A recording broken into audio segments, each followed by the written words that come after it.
विद्यार्थी मित्रांनो, तुमचं स्वागत आहे। आज आपलं सोल्युशनचं दुसरं लेक्चर आहे। एक काय करूया आपण की गेल्या लेक्चरमध्ये काय घेतलं आपण, एक क्विक एका मिनिटात रिव्हिजन बघूया आपण। म्हणजे आपण सोल्युशन्स म्हणजे काय बघितले, ट्रू सोल्युशन, ठीक आहे। त्याच्यानंतर आपण आणखीन काय बघितलं, टाइप ऑफ सोल्युशन्स बघितले। पण सगळ्यात शेवटी काय बघितलं होतं आठवतंय का, हेनरीज लॉ, ठीक आहे। म्हणजे तो कधी बघितला माहिती आहे का आपण, की सोल्युबिलिटी कशावर डिपेंड असते, 4-5 पॉइंट आपण डिस्कस केले होते। त्यात शेवटी होता प्रेशर आणि त्यात होता कुठला, हेनरीज लॉ। आता मी तुम्हाला सांगू का की माझ्याकडे अरिहंत पब्लिकेशनचं एक बुक आहे, ओके, छान बुक आहे। ह्याच्यात काय माहिती आहे का की 2007 पासून 2019 पर्यंतच्या सीईटीच्या ज्या एक्झाम झाल्या होत्या ना, त्या सगळ्यांचे पेपर आहेत। ते मोस्ट इम्पॉर्टंट काय आहेत आपल्याला कळतं ना की परीक्षेत काय येते ते, तर सांगू का 2019 ला क्वेश्चन काय आला होता तो पहिला आपण जरासं बघूया आपण। आता हेनरीज लॉ तुम्हाला माहिती आहे की solubility is directly proportional to pressure of the gas above the solution, बरोबर ना। आणि आपण काय घेतलं होतं की S इक्वल्स टू मग KH इंटू P, ठीक आहे। KH म्हणजे हेनरीज कॉन्स्टंट। मग आपण काय घेतलं होतं बघा, आठवतंय का तुम्हाला की KH equals to S upon P। मग युनिट काय बघा, सोल्युबिलिटीचं युनिट मोल लिटर इनवर्स, आणि प्रेशरचं युनिट आपण बार लिहिलं होतं की नाही, किंवा एका न्यूमेरिकल मध्ये आपण ॲटमॉस्फेरिक सुद्धा घेतलं होतं। मग खाली ॲटमॉस्फेरिक, वर आल्यावर काय होतील ATM इनवर्स। मग CET, ओके, 2019 डे 1 शिफ्ट 1, हे असं का म्हणलं मी डे 1 शिफ्ट 1, कारण जवळजवळ 10 दिवस एक्झाम झाल्या होत्या, वेगवेगळ्या शिफ्ट होत्या, रोज 2 शिफ्ट असायच्या, म्हणजे 20 पेपर ऑलमोस्ट झाले होते थोडक्यात, ठीक आहे। त्यातल्या पहिल्या दिवशीच्या पहिल्या शिफ्टमध्ये हेनरीज कॉन्स्टंट जे आहे ना त्याचं युनिट विचारलं होतं, आणि आन्सर काय होतं, मोल लिटर इनवर्स ॲटमॉस्फेरिक इनवर्स। मग तुमच्या लक्षात आलं ना की असे क्वेश्चन्स एक्झाममध्ये येत आहेत सीईटीच्या लेवलला, एकदम इझी, ओके। चला तर आज काय शिकायचं आहे, सुरुवात करूया आपण। मी आज ना वेपर प्रेशर, ओके, त्याच्यानंतर relative lowering of vapour pressure by using Raoult's law, हाच पॉईंट डिस्कस करणार आहे, अतिशय इम्पॉर्टंट आहे। जेई वरती त्याचे न्यूमेरिकल्स बऱ्याच वेळ येऊन गेलेत, मग न्यूमेरिकल्स आज खूप करायचे आहेत ना, मग बघूया आपण या 2 पॉईंटलाच किती वेळ लागतोय, म्हणजे वेपर प्रेशर आणि relative lowering of vapour pressure, okay. Vapour pressure explain करतो बरं का, पण तुम्हाला सगळ्यांना माहिती आहे वेपर्स म्हणजे वाफ, हे की नाही। मग वेपर्स कुणाचे क्रिएट होतात, लिक्विड। आता ज्या लिक्विडमध्ये इंटरमॉलिक्युलर फोर्स ऑफ अट्रॅक्शन, म्हणजे लिक्विडच्या 2 मॉलिक्युलमध्ये, आता बघा मॉलिक्युल जेवढे क्लोज असतील ना, फोर्स ऑफ अट्रॅक्शन जास्त असणार आहे। मग सॉलिडमध्ये ते क्लोजली पॅक्ड असतात, त्यामुळे तिथं फोर्स एकदम जास्त असतो, त्यामुळे ते वोलटाईल नसतात। अरे कोणता शब्द बोलला मी, वोलटाईल, म्हणजे हा एक मिनिंग याचं समजून घ्या। वोलटाईल म्हणजे काय माहिती आहे का, की ज्याला हीट केल्यानंतर लवकरच त्याची वाफ होते, म्हणजे वोलटाईल म्हणूया आपण, ठीक आहे। आता इथं होतंय काय बघा, का ते लिक्विड वोलटाईल आहेत, कारण त्यांच्यामध्ये intermolecular force of attraction weak आहे, कमकुवत आहे, वीक आहे, आणि त्यामुळे त्याला हीट सप्लाय केल्यानंतर तो बॉन्ड ब्रेक होऊन ते वेपराइज होतोय, ओके। आता ना ह्याच्यात एक MCQ आहे बरं का, इथिल ॲसिटेट, इथाइल ॲसिटेट म्हणजे तुम्हाला सांगू का हा एक ईस्टर आहे, ओके। ॲसिटेट ईस्टर आहे, लक्षात घ्या। इथिल ॲसिटेट हा मोस्ट वॉलटाईल कंपाऊंड आहे, म्हणजे सगळ्यात, आता ही MCQचं लक्षात घ्या, which of the following is most volatile, आलं का, लिहून घ्या तुमच्या वहीत। मग which of the following is most volatile, ethyl acetate.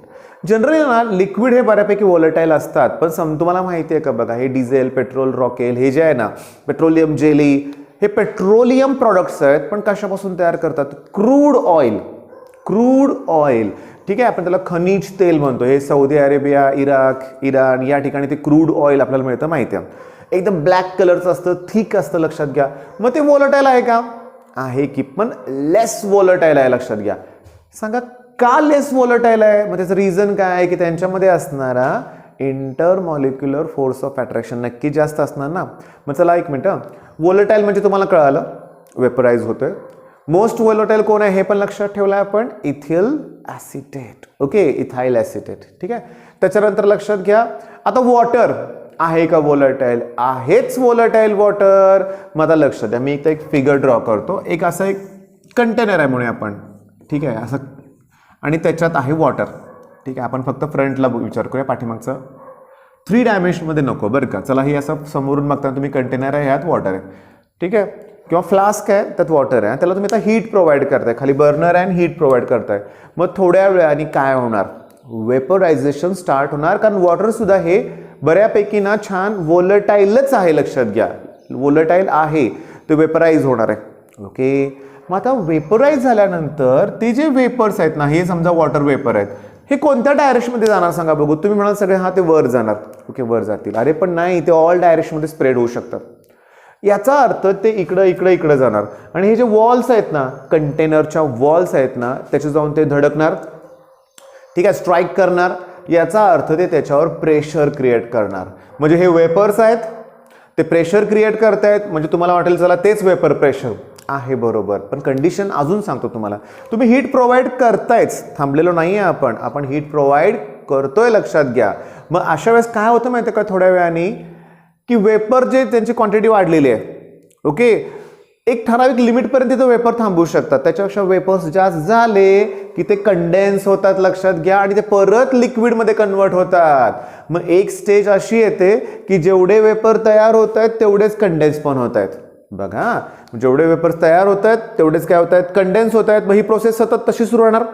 दोघे इक्वल आहेत, जेवढे कंडेन्स होत आहेत, जेवढे वेपराईज होत आहेत तेवढेच कंडेन्स होत आहेत. मग याला इक्विलिब्रियम कंडिशन म्हणायचं. कसली कंडिशन? Equilibrium condition.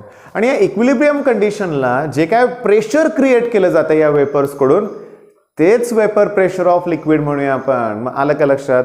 तुमचा होमवर्क, पहिलं होमवर्क काय होता, तुम्ही हे लिहिलं, लक्षात घ्या. काय? ही मगाची MCQ क्लिअर करा.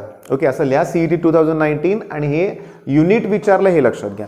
नंतर तुम्ही काय करा की मोस्ट वोलेटाईल सबस्टन्स कुठला हे नोट करून ठेवा, इथाइल ॲसिटेट. तिसरा पॉईंट काय लिहून ठेवा तुम्ही की वेपर प्रेशरची डेफिनेशन. ओके, तुमच्याकडे PDF फॉर्ममध्ये बुक आहे, त्यातलं बघून लिहा तुम्ही. आता माझ्याकडे जे बुक आहे ना, त्यात पण वेपर प्रेशरची डेफिनेशन तशीच दिले. ओके, इक्विलिब्रियमचा उल्लेख कराच त्याच्यामध्ये, बरं का, इक्विलिब्रियम कंडिशनचा.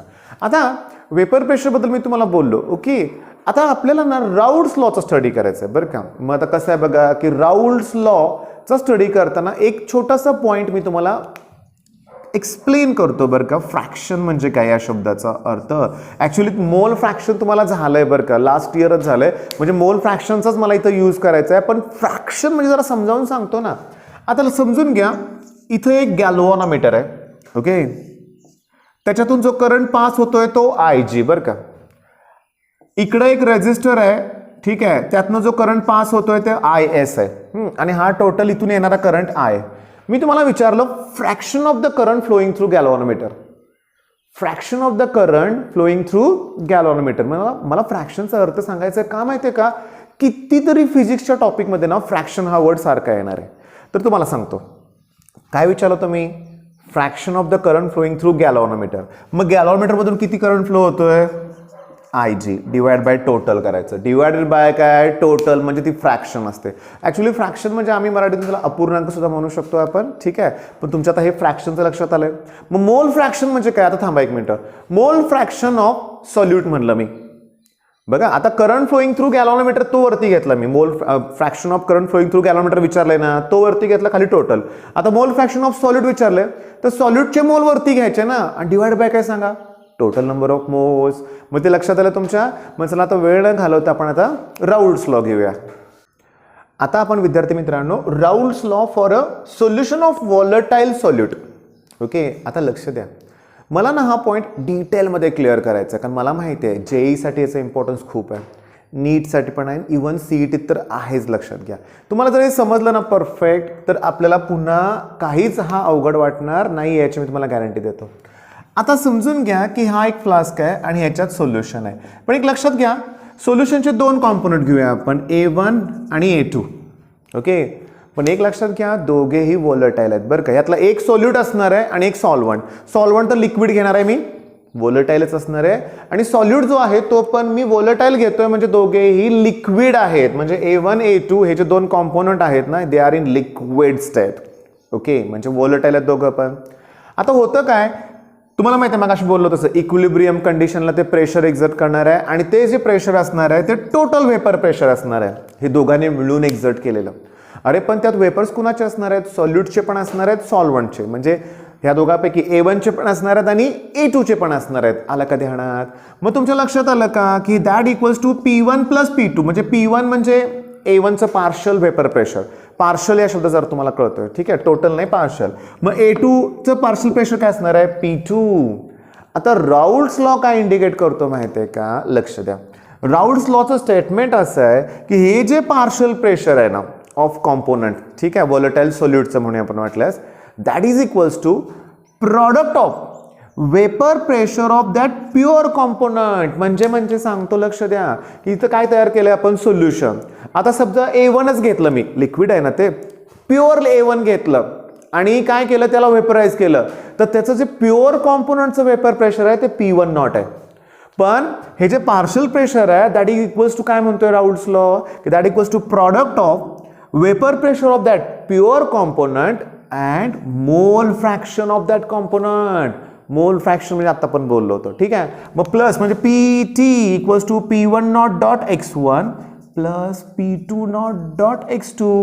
पण आपल्या पहिल्या लेक्चरला पण आपण बघितलंय एकच लॉ होता, हेनरीज लॉ. आता हा राऊल्स लॉ. तर Raoult's law for a volatile solute. काय स्टेटमेंट, की partial vapour pressure equals to product of काय सांगा, हे vapour pressure of pure component and काय सांगा, मोल फ्रॅक्शन. पण तुम्हाला माहिती आहे ना, मोल फ्रॅक्शन ऑफ सोल्युशन युनिटी असतं. अर्थ कळाला का बघा, की मोल फ्रॅक्शन ऑफ सोल्युशन म्हणजे दोघांची ॲडिशन दॅट इक्वल्स टू 1 असते, युनिटी. कारण सोल्युशनचं मोल काढताना ज्याचे मोल फ्रॅक्शन काढायचे आहेत ना त्याचे मोल्स वरती, आता सोल्युशनचंच मोल फ्रॅक्शन काढायचे म्हणून मग सोल्युशनचे मोल्स वरती आपण टोटल म्हणजे परत सोल्युशनच व्हॅल्यू 1 येणार ना, म्हणजे x1 प्लस x2 1 आलं. मग इथं मी काय करू शकतो, की या दोघांपैकी कोणाची एक व्हॅल्यू पुट करू शकतो. समजा मी x2 ची व्हॅल्यू पुट केली. आता बऱ्याच जणांना कसं असतं की टेक्स्टबुकमध्ये काय दिलंय ते बघतात बरेच जण. आता टेक्स्टबुकमध्ये पण त्यांनी सेम असंच केलं असणार आहे, कुणाची तरी व्हॅल्यूज पुट केली असणार आहे. समजा मी व्हॅल्यू पुट करतो इथं, आता या केसमध्ये ओके x1 ची व्हॅल्यू. मग मला सांगा की मग मला इथं x1 ची व्हॅल्यू काय येणार, 1 मायनस x2, बरोबर ना, सांगा बघू. प्लस x2चं काय केलं मी, सांगा मायनस x2. आता ती x1 ची व्हॅल्यू चला मी इथं पुट करतो. म्हणजे मला काय मिळणार सांगा, PT equals to P1 not म्हणजे vapour pressure of pure component, ब्रॅकेटमध्ये x1 च्या ठिकाणी 1 minus x2 plus P2 not आणि डॉट x2. आलं का ध्यानात? आता शांतपणे लक्ष द्या, मी काय सांगतो ते बघा.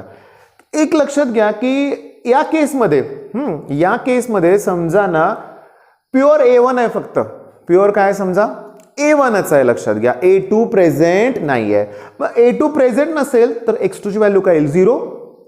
x2 ची व्हॅल्यू काय येईल सांगा, 0. मग हे स्टेटमेंट बरोबर आहे ना, बघा बघू. x2 ची व्हॅल्यू 0 आलं की ही टर्म कॅन्सल झाली, हे 1 मायनस 0 1 ही पण टर्म घेऊ नका, म्हणजे टोटल हे फक्त 1 कडून येणार आहे. तेच तर बोललो ना मी की 2 ॲब्सेंट आहे. पण आता 1च ॲब्सेंट असेल, लक्षात घ्या. P1 नॉट नसेल तर हे 0 येणार.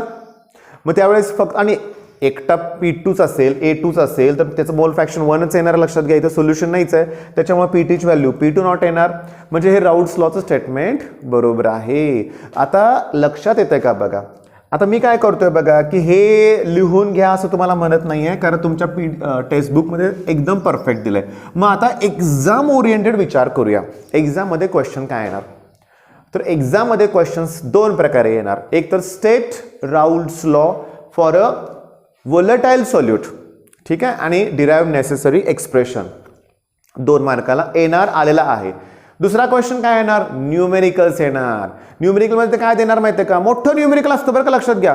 पण सॉल्यूटची नावं असतात, सॉल्वंटचं नाव असतं, लक्षात घ्या. दोघेही वोलेटाईल आहे असं मेन्शन केलेलं असतं.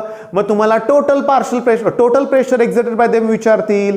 मग टोटल प्रेशरचा फॉर्म्युला काय, PT equals to P1 not dot x1 plus P2 not dot x2. बरं, x1 x2 कोण आहेत, मोल फ्रॅक्शन. त्यापैकी दोघांपैकी एकाची व्हॅल्यू दिली तरी पास होते, कारण x1 plus x2 equals to 1 हे रिलेशन आपल्याला माहिती आहे. मग तुमच्या लक्षात आलंय हे, ओके. आता काय करूया आपण, राऊल्स लॉचा स्टडी करूया. पण आता आपण वोलेटाईल नाही, आता आपण काय घेऊया, नॉन वोलेटाईल सॉल्यूट. आता आपण राऊल्स लॉ जो बघणार आहे ना, नॉन वोलेटाईल सॉल्यूट, हाच ह्याच्यावरती न्यूमेरिकल्स जास्त आहेत बरं का. म्हणजे तुमच्या टेक्स्टबुकमध्ये असतील किंवा जेईला आलेले क्वेश्चन्स नॉन वोलेटाईलचेच जास्त येतात बरं का, नॉन वोलेटाईल सॉल्यूट. आता एक गोष्ट लक्षात आलं का, की नॉन वोलेटाईल आहे म्हणजे याचं वेपर प्रेशर प्युअर कॉम्पोनंटचं 0 घेणार आहे आपण, कारण तो वोलेटाईलच नाही आहे ना. आता वोलेटाईल म्हणजे त्याचे वेपर्स होत नाहीत, आता वेपरच होत नाहीत, मला वेपर प्रेशर होईल का नाही, लक्षात घ्या. आता मुद्दा कसा आहे बघा, आपण थोडंसं रिवाईज करूया. मगाचच आता हा फ्लास्क आहे, त्याच्यात सोल्युशन आहे, सोल्युशनचे 2 कॉम्पोनंट A1 आणि A2. तुम्ही ऑब्झर्व करा मी परत लिहित जातोय ना, मला गॅरंटी आहे तुम्हाला पण हे आठवणार आहे. मग अशीच 1-2 वेळा रिव्हिजन केली की सगळा सिलेबस कंप्लीट होतो. लक्षात घ्या. आपण काय करतो, ऑफलाईन क्लासमध्ये आपण बसलेलो असतो, पुढे सर शिकवत असतात, बऱ्याचपैकी लक्ष नसतं. दुसरी गोष्ट, आपण नोट डाऊन करून ठेवत नाही. या ऑनलाईन क्लासचा फायदा काय की माझा एवढं पॉईंट झाला ना की तुम्ही व्हिडिओ पॉज करा आणि लिहून काढा ना लगेच, परत गरजच लागणार नाही. आता बघा, बरेच जण मला सजेस्ट करतायत तुमच्यापैकीच पालक की सर झूम पण वापरा ना. एक सांगू तुम्हाला, इथं काय करू शकता तुम्ही, नाही समजला 10 सेकंद पाठीमागे घेऊ शकताय. ओके, समजले मला हे येतंय, तुम्ही 10 सेकंद पुढे ढकलू शकताय, येत असेल तर बरं का, उगाच ओव्हर कॉन्फिडन्स नको. म्हणजे मला यूट्यूबवरचं हेच लेक्चर फायदेशीर वाटतंय. तरी तुम्ही आपल्या व्हॉट्सअप ग्रुपमध्ये मला कळवा बरं का, तुमच्या काय हिंट्स असतील तर. आपण झूम किंवा गुगल मीट या जे काय आहे त्याचा यूज करणारच आहे. आपण डाऊट क्लिअरिंग सेशन बऱ्यापैकी आपण घेणारच आहे, लक्षात घ्या. त्याच्यामुळे कसं आहे, पण हे मला योग्य वाटतं, तुम्ही पण कळवा तुम्हाला कसं वाटतंय ते. ओके, आता चला मग आजचं परत राहिलेलं रिवाईज करूया थोडंसं. आपण ठरवलं तसं A1 A2 2 कॉम्पोनंट आहेत. ओके, ते दोघं मिळून PT पार्शल प्रेशर म्हणजे टोटल प्रेशर एक्झर्ट करतात. That equals to P1 plus P2. P1 म्हणजे याचं पार्शल प्रेशर, P2 म्हणजे याचं. राऊल्स लॉच्या स्टेटमेंटनुसार partial pressure equals to product of vapour pressure of pure component and mole fraction. Same इथं. Okay, आता आपण x2 ची व्हॅल्यू पुट करूया. x1 x2 कोण आहेत, मोल फ्रॅक्शन, आणि दॅट इक्वल्स टू काय असतं 1. मग x2 ची व्हॅल्यू काय येणार, 1 मायनस x1 म्हणजे P1 not dot x1, P2 not dot x2 ची व्हॅल्यू 1 मायनस x1, मग P1 not dot x1 plus P2 not. Okay, आत मल्टिप्लाय करतोय आणि minus P2 not dot x1. चला याच्यातून x1 कॉमन निघेल ना आपल्याला. मग मला सांगा, मग PT इक्वल्स टू काय आलं बघा की P1 not minus P2 not dot x1, कारण x1 मी कॉमन काढलंय, आणि प्लस P2. आलं का ध्यानात तुमच्या, लक्षात आलं तुमच्या. आता मुद्दा काय बघा, समजून घ्या की आता मेन आपलं घेऊया आपण non volatile solute. P2 not आहे, लक्षात घ्या. ओके, आता जर A2 हे जे मी कन्सिडर करतो की A2 आहे नॉन व्होलेटाईल सॉल्यूट. बघा, मी इफ असं लिहितो की A2 is non volatile solute, non volatile solute, मग देन PT इक्वल्स टू, किंवा देन असं करूया चला, P2 not equals to 0. Non volatile आहे, मग त्या केसमध्ये PT इक्वल्स टू काय येणार बघा, हे 0 आणि हे 0 कॅन्सल होणार. मग उरलं कोण, P1 नॉट डॉट x1. मग हा फॉर्म्युला पण लक्षात घ्या. मग ही कन्सेप्ट तुमच्या क्लिअर आहे. आपण काय घेतलं बघा, Raoult's law for volatile solute, Raoult's law for non volatile solute. पण मेनली मला काय घ्यायचं आता बघा, relative lowering of vapour pressure. ही जी आहे ना, ही एक कॉलिगेटिव्ह प्रॉपर्टी आहे. मग ते पण मला एक्सप्लेन करायचं आहे, ते आपण आता लगेच करूया. आपण आता relative lowering of vapour pressure थोडंसं ना बेसिक एक्सप्लेन करतो, समजून घ्या. बघा की हे सोल्युशन आहे बरं का, आणि सोल्युशनमध्ये सगळे व्होलेटाईल कॉम्पोनंट आहेत. म्हणून आपण कसले व्होलेटाईल, म्हणजे A1 आणि A2 दोघेही व्होलेटाईल आहेत. मग साहजिक आहे, हे जे अप्पर लेअर आहेत ना ते वेपराइज होत राहणार आहेत, बरोबर आहे. पण जेव्हा तुम्ही नॉन व्होलेटाईल सॉल्यूट ॲड कराल, जो व्होलेटाईल नाही आहे, ज्याचे वेपर्स होणार नाही आहेत, मग वरच्या लेअरमध्ये आता मी जरा डार्क करतो, हे नॉन व्होलेटाईल आहेत. मग मला सांगा बघू आता काय झालं, लेअरमध्ये बऱ्यापैकी नॉन व्होलेटाईल सॉल्यूट आले का. नॉन व्होलेटाईल म्हणजे ते वेपराइज होणार आहेत का, नाही आहेत. मग याचा अर्थ वेपर प्रेशर लोअर होणार, सोल्युशनचं वेपर प्रेशर डिक्रीज होणार. म्हणजे प्युअर कॉम्पोनंटचं जास्त असणार आहे, पण सोल्युशनचं काय असणार आहे, कमी. आलं का ध्यानात तुमच्या. ओके, आता रिलेटिव्ह लोअरिंग म्हणजे मी का तुम्हाला काय सांगतो समजून घेण्याचा प्रयत्न करा. आता डेल्टा P म्हणजे लोअरिंग ऑफ वेपर प्रेशर असं म्हणूया आपण. डेल्टा P म्हणजे लोअरिंग, म्हणजे काय माहिती आहे का की P1 नॉट हे जे होतं ना, हे काय होतं म्हणूया आपण प्युअर कॉम्पोनंटचं, आणि मायनस ते PT म्हणजे नॉन व्होलेटाईलसाठी, ह्याच्या अगोदर जे आपण डिराईव्ह केलं ते, किंवा डायरेक्टली त्याची व्हॅल्यू लिहूया का आपण की P1 नॉट डॉट x1 होतं. आठवतंय का, P1 डॉट x1. आता दॅट इक्वल्स टू काय आलं बघा की P1 नॉट जर मी कॉमन काढलं तर आलं का 1 मायनस x1. आता एक फॉर्म्युला परत किती वेळा यूज केला बघा आपण की x1 plus x2 mole fraction of solution is unity. ही पण MCQ आहे, वाक्य लिहून घ्या की mole fraction of solution is unity. Unity म्हणजे 1. ठीक आहे, आता लक्ष द्या. मग हे मायनस प्लस x1 चं मायनस x1 होतील. मग 1 मायनस x1 म्हणजे x2 ना, म्हणजे तुम्हाला इथं मिळणार आहे x2. मग तुम्हाला डेल्टा पी ची व्हॅल्यू मिळाली P1 नॉट डॉट x2. बरं हे जे आहे ना डेल्टा पी हे आहे लोअरिंग ऑफ वेपर प्रेशर. मी तुम्हाला काय विचारलं इथं खरं relative lowering of vapour pressure. मग चला डेफिनेशन देऊ का रिलेटिव्ह लोअरिंगची बघा. Delta P upon P1 naught. सांगा डेफिनेशन काय मग. मी सांगू तुम्हाला मग relative lowering of vapour pressure is the ratio of lowering of vapour pressure to the vapour pressure of pure component. Pure component. आता डोकं वापरा चला. या व्हॅल्यूला म्हणजे हे इंटू आहे ना अपॉन केलंय मग आलं का x2. आता x जे वापरतोय आपण मागासपासून ना ते काय आहे लक्षात घ्या मोल फ्रॅक्शन. 1 म्हणजे ना आपण सॉल्व्हंट म्हणणार आहे आणि 2 हे सोल्यूट आहे. 2 हा कोण आहे सॉल्यूट कारण आपण मगाशी A20 घेतलं होतं आठवा. मग 2 हा सॉल्यूट आहे म्हणजे x2 हे मोल फ्रॅक्शन कोणाचं आहे सॉल्यूटचं. आता मी तुम्हाला ना बाळांनो एक काम करतोय. हा तुमचा होमवर्क आहे.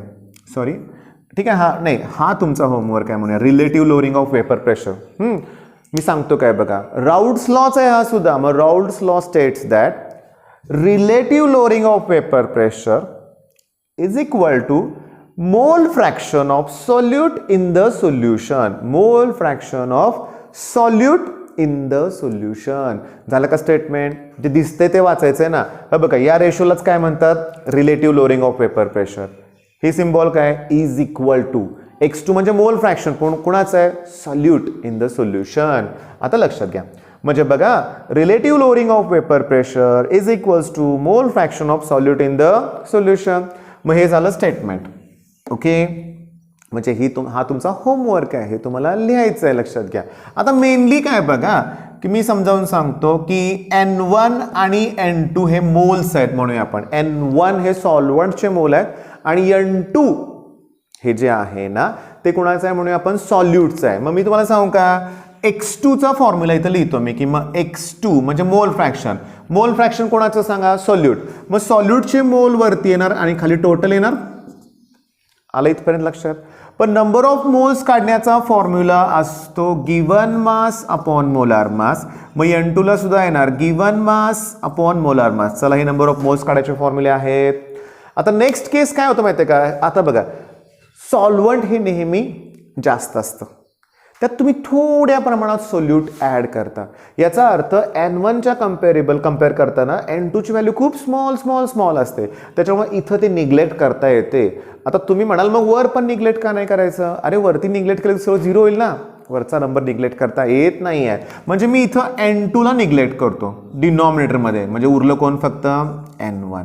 चला आता त्यांच्या व्हॅल्यूज पुट करूया. N2 ची value W2 upon M2. N1 ची व्हॅल्यू W1 अपॉन M1. मग चला आपण आता काय करूया की ह्या फॉर्म्युल्याला ह्याला इक्वेशन 1 म्हणूया आणि ह्याला इक्वेशन 2 म्हणूया आणि ह्या दोघांना आपण आता कम्पेअर करूया. बघा मग जो फॉर्म्युला तयार होईल ना लगेच आपल्याला आता न्यूमेरिकल्स घ्यायचे आहेत. न्यूमेरिकल्स घेताना मी जरा लॉग टेबलचा पण यूज करणार आहे आणि न्यूमेरिकल्स टफ आहेत. का टफ आहेत ते असतातच 7-8 ओळीचे लक्षात घ्या. ओके CET JEET आलेले क्वेश्चन्स आणि वाचतानाच मग मुलं काय म्हणतात राहू दे हे आपल्याला कळणारच नाही आहे. त्यामुळे आज समजूनच घ्या परफेक्ट. बघा मग मी तर लिहितोय P1 not minus P upon P1 not. काय करतोय मी इथं PT लिहिलं होतं मी त्याच्याऐवजी P लिहिलंय. मग हे कळालं का P1 नॉट म्हणजे तुम्हाला माहिती आहे नॉट म्हणजे प्युअर कॉम्पोनंटचं वेपर प्रेशर. हे P म्हणजे सोल्युशनचं ठीक आहे ज्यात नॉन वोलेटाईल सोल्यूट आहे त्याचं हे आणि दॅट इक्वल्स टू. आता इथं काय करूया बघा हे अपॉनचं इंटू केलं की खालचा नंबर रेसिप्रोकल होईल. W1 upon M1चं M1. मग मी काय करतोय लक्षात ठेवण्यासाठी M1 लक्षात ठेवलं मी. M1 पहिल्यांदा M1 लिहा. राउल्ट्स लॉच्या फॉर्म्युल्यात पहिल्यांदा M1 लिहा. M1 जवळ W2 लिहा. आता वर जर M1 लिहिलं तर खाली M2 आणि त्याच्या शेजारी W1 आपल्याला फॉर्म्युला मिळाला. बर ऐका आता 1 जे आहे ते कोणासाठी सॉल्व्हंटसाठी आहे. W1 सॉल्व्हंटचं मास, M1 सॉल्व्हंटचं मोलार मास, W2 सॉल्यूटचं मास आणि M2 सॉल्यूटचं मोलार मास. बऱ्याच वेळा तुम्हाला मोलार मास ऑफ सॉल्यूटच विचारलेलं असतं हे लक्षात घ्या. मग बाळांनो अतिशय महत्त्वाचे पॉईंट्स घेतले बरं का मी. वेपर प्रेशर म्हणजे एक्सप्लेन केलं. राउल्ट्स लॉचे 2 स्टेटमेंट तुम्हाला सांगितले मी. एक कुठलं सांगा वोलेटाईलसाठी ते प्रॉडक्ट ऑफ. नॉन वोलेटाईलसाठी हे स्टेटमेंट घेऊया आपण की Raoult's law state that for non volatile solute relative lowering of vapour pressure is equals to mole fraction of solute in the solution. मग आता हे सगळं नोट डाऊन करून ठेवा, हे सगळं रिवाइज करा आणि मगच व्हिडिओ ऑन करा आणि मग न्यूमेरिकल्स बघा. आता आपण जे पहिलं न्यूमेरिकल फळ्यावर लिहिलंय ना ते बघा. न्यूमेरिकल ऑलरेडी किती मोठं आहे तुमच्या लक्षात की 4 लाईन्स आहेत जवळपास. आपण नीट वाचूया की solution is prepared by dissolving 394 gram of non volatile solute. मग लक्षात घ्या 394 ग्रॅम हे सोल्यूटचं मास आहे. आपण बघितलंय सोल्यूटसाठी आपण 2 हे आणि ते गिवन मास आहे म्हणून ते W2. Okay. In 622 gram of water. Water हे एक युनिव्हर्सल सॉल्वंट आहे बरं का. सगळे ऍसिड बेस सॉल्ट वॉटरमध्ये डिझॉल्व्ह होतात लक्षात घ्या. आता वॉटरचं मास आहे म्हणजे W1 ते आहे 622 ग्रॅम. एक फिक्स आहे की वॉटरचं मोलार मास आपण 18 घेतो ग्रॅम, पण mole inverse molar mass limit gram आणि मोल इनवर्स आहे. ठीक आहे. The vapour pressure of solution हे एवढं आहे. आता सोल्युशनचं वेपर प्रेशर म्हणजे P, त्याची व्हॅल्यू आहे 31.8 मिलीमीटर ऑफ Hg. ओके. त्याच्यानंतर वेपर प्रेशर ऑफ वॉटर म्हणजे प्युअर कॉम्पोनंट आहे तो, ते नक्की जास्त असतं म्हणजे ते P1 नॉट म्हणूया आपण, ते आहे. ओके. माझी व्हॅल्यू देताना चुकली. P सोल्युशनचा आहे 30.74 आणि P1 नॉट आहे 31.8 मिलीमीटर ऑफ Hg. ओके. आता विचारलंय काय, what is the molar mass of solute म्हणजे M2 विचारलंय. मग मी तुम्हाला ते सांगितलं शक्यतो मोलार मासच विचारतात. मग चला आता गिवन डाटा तर लिहिला. आता आपण फॉर्म्युला लिहूया. आपण माहिती आहे तुम्हाला relative lowering of vapour pressure formula काय, P1 not minus P upon P1 not that equals to, मी तुम्हाला कसं लक्षात ठेवायला सांगितलंय की M1 पहिला लक्षात ठेवायला सांगितलंय into W2 upon M2 into W1. चला आता व्हॅल्यू पुट करूया. P1 नॉट ची व्हॅल्यू आहे 31.80 करूया आपण. P ची value 30.74 divide by P1 naught 31.84 that equals to M1 ची व्हॅल्यू 18, W2 ची व्हॅल्यू 394, M2 मला फाइंड आउट करायचं आहे आणि W1 ची व्हॅल्यू आहे 622. ओके. आता काय करूया आपण क्रॉस मल्टिप्लिकेशन करूया. हे M2 इकडे आणूया. मग M2 इक्वल्स टू काय आलं 18 into 394 into 31.80. Okay. Divided by 622 इथले. आता मी M2 जर इकडं घेतलं तर ही व्हॅल्यू इकडे आली पाहिजे, पण हे सबस्ट्रॅक्शन केलं पाहिजे मला. मग मी करतो 31.80 बघा. 31.80 मधून मी 30.74 मायनस करतो. ठीक आहे. 1.06 येते. मग ती व्हॅल्यू मी इथं लिहितो. ओके. आता लक्ष द्या मी काय सांगतो ते. मुद्दा काय, बऱ्याच मुलाकडून चूक कशी होते माहिती आहे का की ते 31.8 ला एक कॅन्सल करतात. नाही तसं कॅन्सल होणार. इथं प्लस किंवा मायनस साइन असेल ना तर हे असं कॅन्सल होणार नाही, हे लक्षात ठेवायचं बरं का. आता इथंपर्यंत आलो. आता इथनं पुढं रोल आहे कशाचा तुम्हाला माहिती आहे, लॉग टेबल. आता आपल्याला काय करायचं, या तिघांचा प्रॉडक्ट करायचा आहे. ओके. आणि त्याला या दोघांच्या प्रॉडक्टने काय करायचं आहे, डिवाइड. मग थोडासा वेळ लागणार आहे, पण मला तुम्हाला लॉग टेबल पण परफेक्ट शिकवायचेच आहेत. का सांगू का, लास्ट मोमेंटला मी बघितलंय बोर्डच्या एक्झामच्या वेळेस वेगवेगळ्या अकॅडमीची मुलं माझ्याकडे येतात आणि त्यावेळेस ते कबूल करतात की सर लॉग टेबल आम्ही 2 वर्षात शिकलोच नाही. मग त्यावेळेस त्यांना टेन्शन येतं, अरे आता कॅल्क्युलेशन्स करायचं कसं. तेव्हा पहिल्यापासूनच तुम्ही शिकून घ्या. एक लक्षात घ्या, कॅल्क्युलेशन करताना आपल्याला अगोदर लॉग बघायचं आहे. ओके. आणि लॉग बघताना लिहायची असते कॅरेक्टरिस्टिक्स. आता इथं 2 नंबर आहेत 18, एक कमी करा मग त्याची कॅरेक्टरिस्टिक्स येणार आहे 1 पॉईंट आणि बघायचा 18चा 0. मग मी लॉगमध्ये 18चा 0 बघितला तर तो आहे 2553. मी तर लिहितो 25, व्यवस्थित लिहायचं, सुटसुटीत लक्षात घ्या. आता 394 मग त्याची कॅरेक्टरिस्टिक्स 2 पॉईंट येणार आणि 39चा 4 लॉगमध्ये बघा आणि 39चा 4 जो आहे तो आहे 5955. 5955. 31चा 8 0 बघायची गरज नसते, पुन्हा 1 पॉईंट आणि 31चा 8 मग 31चा 8 तो जो आहे तो आहे 5024.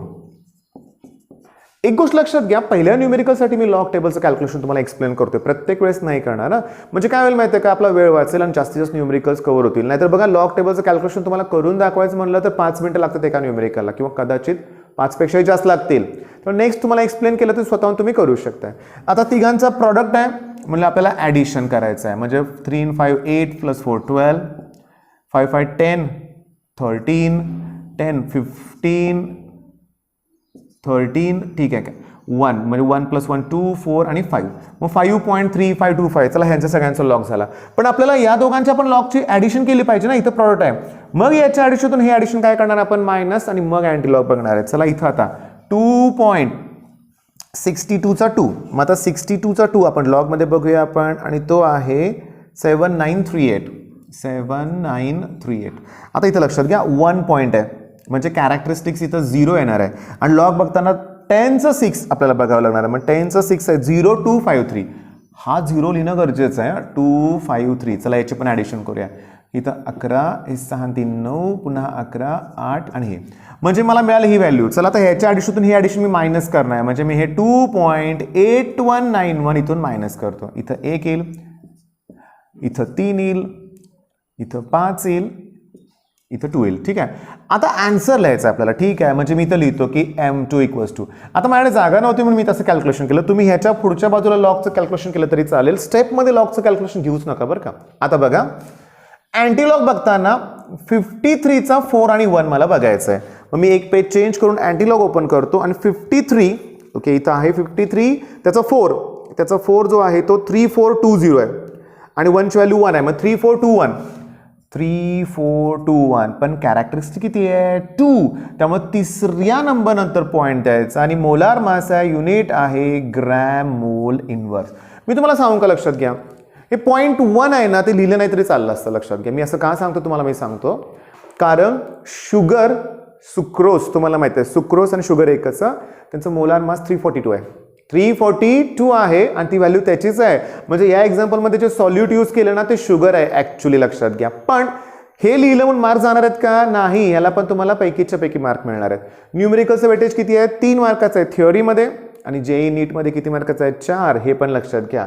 मग आता पहिला प्रॉब्लेम तुमच्या बऱ्यापैकी लक्षात आला. काय ह्यातलं मेन काम की नीट वाचायचा माझ्याकडूनच चूक झाली होती आणि नेहमी लक्षात ठेवा ना प्युअर मला माझी चूक लगेच सापडली असती. कशी सांगू का की प्युअर कॉम्पोनंटचं वेपर प्रेशर हे नक्की जास्त असतं ना सोल्युशनचं कमी होतं. लक्षात घ्या कारण नावच आहे relative lowering of vapour pressure. आणि सांगू का तुम्हाला माझ्या एक अनुभवातून सांगतो तुम्हाला मी इथंपर्यंत सगळ्यांचं बरोबर येतं या स्टेपपर्यंत सगळे बरोबर असतात इथं सगळी मिस्टेक होते. का माहिती आहे का ही जी तिघांची ॲडिशन आहे ना जी मुलं त्यात कच्ची आहेत ना त्यांच्याकडून चुका होतात. ठीक आहे प्लस लिहित नाहीत कसं पण लिहितात तसं नको आहे. सुटसुटीत व्यवस्थित लिहा कॅल्क्युलेशनला व्यवस्थित अशी जागा ठेवा बरोबर लिहा मग तुमचं चुकणारच नाही हे लक्षात घ्या. मग पहिला प्रॉब्लेम पटकन लिहून घ्या व्हिडिओ पॉज करून आणि मग दुसरा प्रॉब्लेम बघूया आपण. आता दुसरा प्रॉब्लेम मी लॉग टेबलचं कॅल्क्युलेशन तुम्हाला करायला लावणार आहे बरं का पण मी एक्सप्लेन करतो. एक गोष्ट लक्षात घ्या वॉटर हे युनिव्हर्सल सॉल्व्हंट आहे मान्य आहे पण वॉटर सोडून बाकीचे पण सॉल्व्हंट आहेत ना बेन्झिन एक सॉल्व्हंट आहे कार्बन डायसल्फाइड हे सुद्धा सॉल्व्हंट आहे लक्षात घ्या. मग या केसमध्ये बेन्झिन हा सॉल्व्हंट आहे लक्षात घ्या. मग सॉल्व्हंटचं मोलार मास म्हणजे M1 दिलं आहे. हे 1 2 तुमच्या डोक्यात आलं पाहिजे. 1 म्हणजे सॉल्व्हंट आणि 2 म्हणजे सोल्यूट. मग M1 ची व्हॅल्यू आहे 78 ग्रॅम मोल इनवर्स. M1 दिलं नसतं ना तरी कॅल्क्युलेट करायला जमायला पाहिजे. कसं बेन्झिनचा फॉर्म्युला माहिती आहे C6H6 मग कार्बन 6 आहेत मग 6 × 12 प्लस 6 × 1 हायड्रोजन 6 आहेत त्याच्यात मध्ये बरोबर 78 ग्रॅम मोल इनवर्स. आता vapour pressure of pure benzene pure कॉम्पोनंटचं vapour pressure pure component P1 not that equals to 644 millimetre of Hg म्हणतोय पण ते लिहिताना असं लिहितात बरं का मिलीमीटर Hg पण मिलीमीटर ऑफ Hg असं मी प्रोनाऊन्स करतोय. आता नॉन व्होलेटाईल सॉल्यूट नाव दिलं नाहीये पण त्याचं मास दिलंय सॉल्यूटचं मास सॉल्यूट आठवा 2 लिहिलं पाहिजे ते आहे 2.315 ग्रॅम 49 ग्रॅम ऑफ बेन्झिन. आता बेन्झिन जे आहे ना त्याचं मास म्हणजे W1 गिवन मास म्हणजे W1 आणि मोलार मास म्हणजे M1 हे आहे 49 ग्रॅम G. मी तर 49च्या पुढं बरं का 49च्या पुढं स्पेलिंग लिहिलंय का सांगू तुम्हाला मी कारण 49 मधलं 9 आणि ते ग्रॅमचं G गोंधळ होतं बऱ्याच मुलांचा त्यामुळे 49 पुढं ग्रॅम लिहिलंय. इथं बघा ना मी ग्रॅम G असं वेगळं करतोय हे सगळं दिलंय ठीक आहे. The vapour pressure of solution की जे कमी झालेलं असणार आहे P ते आहे 600 milli of Hg millimetre of Hg. What is the molar mass अरे परत मोलार मासच विचारलाय मग आता कराल ना तुम्ही सॉल्व. फॉर्म्युला काय सांगा रिलेटिव्ह लोअरिंग म्हणजे काय P1 not minus P upon P1 not okay, हे लोअरिंगचा प्युअर कॉम्पोनंटच्या वेपर प्रेशरचा जो रेशो असतो त्यालाच रिलेटिव्ह लोअरिंग म्हणतात. तो तुमच्या होमवर्कचा पार्ट आहे. तुम्हाला रिलेटिव्ह लोअरिंग ऑफ वेपर प्रेशरची पण डेफिनेशन लिहायचं आहे, पुन्हा राऊल्ट्स लॉचं स्टेटमेंट पण लिहायचं, हे लक्षात घ्या. दॅट इक्वल्स टू, चला आपण फॉर्म्युला कसा पाठ केला की आपण लक्षात ठेवलं M1, मग M1 शेजारी W2, मग वरती M1 तर खाली M2, त्याच्या शेजारी W1. व्हॅल्यूज तुम्ही पुट करा आणि तुम्ही ते सॉल्व करा. मग आलं का लक्षात? सॉल्व तुम्ही करायचं आहे आणि आन्सर काय येतं ते मला व्हॉट्सअप ग्रुपवर आपल्याला कळवा. जर तुमचं चुकलं असेल तर मी त्याचा फोटो पण पाठवायला सांगेन मी, आणि बरोबर असेल तर ठीक आहे, काही इश्यू नाही आहे. पण कॅल्क्युलेटरची मदत घेऊ नका. प्रामाणिकपणे आजच लॉग टेबल, आजपासूनच लॉग टेबल सुरू करा. त्याच्यात पण काय अडचणी असतील तर मी आहेच क्लिअर करायला. ठीक आहे मित्रांनो, चला आता लास्ट एक्झाम्पल घेऊया आपण. आता मी तुम्हाला काय सांगतो ते नीट लक्षात द्या. आता हे तिसरं जे एक्झाम्पल आहे ना, हे वोलटाईलसाठी आहे. मग अगोदरचे 2 फॉर्म्युले इथं वापरायचे नाही आहेत. मग आता बघा शांतपणे, जरा टफ आहे न्यूमेरिकल, थोडंसं टफ आहे. Vapour pressure of pure liquid, चला दोघेही लिक्विड आहेत, याचा अर्थ दोघेही वॉलटाईल आहेत. मग थोडंसं पाठीमागचा व्हिडिओ बघा, पाठीमागं करून बघा. त्या न्यूमेरिकल्समध्ये ना नॉन वॉलटाईल ते म्हणायचे. इथं वॉलटाईल नाही म्हणलं, त्यांनी काय म्हणलंय? लिक्विड्स, म्हणजे ते वॉलटाईल आहेत. मग एचं प्रेशर प्युअर कॉम्पोनंटचं 450 मिलीमीटर ऑफ एच आहे, बीचं दिलंय 700 दिलंय, टेम्परेचरची गरज नाही आहे. आता कॉम्पोजिशन ऑफ लिक्विड आणि वेपर विचारलंय रे. आता लिक्विड मला माहिती आहे रे, म्हणजे मी x1 x2 काढणार, म्हणजे XA XB म्हणतो या केसमध्ये. ठीक आहे, अरे पण वेपरच्या वेळेस तुम्हाला वेपर किती आहेत ह्याचं कॉम्पोजिशन काढावं लागणार. मग ते फॉर्म्युले मला डिस्कस करायचे आहेत. आता लक्ष द्या. टोटल जे प्रेशर आहे ना ते दिलंय त्यांनी 600 मिलीमीटर. ओके, त्याला आपण ठीक आहे PT म्हणूया, आपण काय म्हणूया PT. आता राऊल्ट्स लॉ नुसार, फॉर वोलटाईल नुसार, की जे टोटल असणार आहे ना ते partial vapour pressure of A plus B, ते डाल्टन्स लॉ बोललो होतो त्याप्रमाणे. आता राऊल्ट्स लॉ नुसार हा जो असतो तो प्रोडक्ट असतो कोणाचा? P1 नॉट आणि X. ओहो, P1 नॉट कशाला? PA नॉट रे आता, आणि into XA, PB not into XB. आणि आता फॉर्म्युला काय इथं लिहितोय बघा मी, की XA plus XB that equals to 1. मग जर मी XA ची व्हॅल्यू 1 मायनस XB पुट करू शकतो इथं. मग मी काय करतोय बघा की PT equals to PA naught आणि XA ची value 1 minus XB plus PB naught आणि XB. मी काय म्हणतो बघा, पुन्हा सिम्प्लिफाय करण्यापेक्षा, तर बरीचशी मुलं आहेत ना त्यांना डायरेक्ट फॉर्म्युला आठवतो बरं का. पण मी काय म्हणतो, रिस्क नका घेऊ. हे लिहिल्यामुळे आपले लॉस पण रिवाइज होतात आणि काही चुकण्याची शक्यता चुकणारच नाही आपण. आता व्हॅल्यू पुट करूया. सांगा टोटलची व्हॅल्यू किती आहे? सांगा 600. PA नॉट ची व्हॅल्यू किती आहे? 450. चला 1 मायनस XB. PB नॉट ची व्हॅल्यू किती आहे? 700 XB. मग चला आत मल्टिप्लाय करा, प्लस मायनस करा, सॉल्व करा, XB ची व्हॅल्यू मिळेल. ती XB ची व्हॅल्यू इथं पुट करा, XA ची व्हॅल्यू मिळेल. चला हे कॉम्पोजिशन तर झालं. आता वेपर पेजसाठी मी तुम्हाला सांगू का, कंडिशन अशी आहे लक्षात घ्या की तुम्हाला तिथं की PA that equals to YA into total हा फॉर्म्युला वापरायचा. ओके, आता PA जे आहे ना त्याची व्हॅल्यू तुम्हाला माहितीच आहे. PA म्हणजे कोण? PA naught dot XA that equals to YA जे फाइंड आउट करायचं आहे इंटू टोटल, इंटूचा अपॉन करा, तुम्हाला YA ची व्हॅल्यू मिळेल. सिमिलरली मग काय येणार की PB that equals to YB into total. हे Y जे आहे ना ते वेपर कॉम्पोजिशन आहे, हे लक्षात घ्या. मग त्या केसमध्ये पार्शल, आता साहजिक आहे, मला सांगा बघू की जे partial pressure upon total pressure हाच त्या वेपर कॉम्पोजिशनचा फॉर्म्युला आहे असं लक्षात ठेवा. मग बाळांनो इथं मी व्हिडिओ संपवतोय. हा फॉर्म्युला, हे प्रॉब्लेम तुम्हाला शेवटचे 2 दिलेत मी, हे पण लक्षात घ्या. ठीक आहे मित्रांनो, मग होमवर्क करा. होमवर्क जास्त आहे आणि काल अतिशय छोटे कमी MCQs होते, 10 ते 20 म्हणूया आपण. पण आज राऊल्ट्स लॉ आहे, तर डिस्क्रिप्शन चेक करा, जास्त MCQs असतील. माझं तर सजेशन मी असं आहे की डिस्क्रिप्शनमध्ये देत जाईन, मी व्हॉट्सअप ग्रुपवर पण सेंड करत जाईन, म्हणजे तुमच्या पालकांना पण कळेल की होमवर्क काय आणि किती आहे. माझी अट काय आहे की MCQ लिहायचे, 4 ऑप्शन्स पण लिहायच्या आणि मग त्याच्या खाली सोल्युशन हवं आहे. अरे रिव्हिजन 1 नंबर होईल त्यामुळं. ठीक आहे, मग चला बेस्ट ऑफ लक. धन्यवाद.